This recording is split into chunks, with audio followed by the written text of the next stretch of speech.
There's a lot of trouble going on around where I lived in Anfield, and you know, the gang I was involved with, you know, a lot of fighting and stuff, fighting with other gangs, fighting with each other.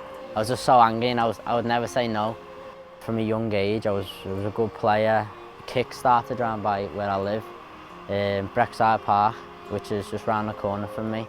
And I can remember going there one week and playing, and I was like, this is great, like try and get out the gangs and stuff like that. And there's one person in particular who was down there called Paul Nagel. He played a big part in it. I can remember going to Paul and say, Paul, I need out of what I'm doing. I need, you know, it's not going to end up well for me. And I was like, I could end up dead. He seen potential in me as a player, so he got me involved in, like, Kicks had their own team where they go out and they play against like Man City, Liverpool. From there on, I stayed off the streets. I started getting involved with coaching with Kicks at a young age. I was only 15 and I got involved with Everton coaching in the community. I left school, he helped me get into a coaching college. Went to a football coaching college.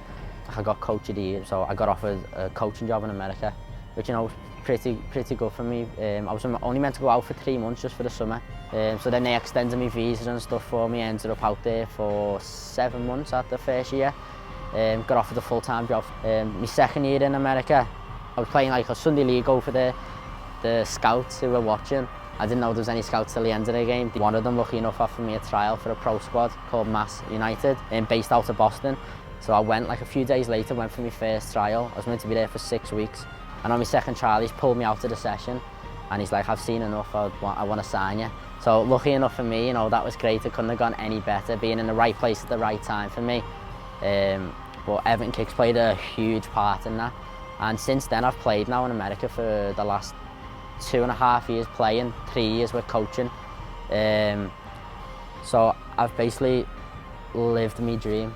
If it wasn't for Kicks, I definitely wouldn't be where I am now.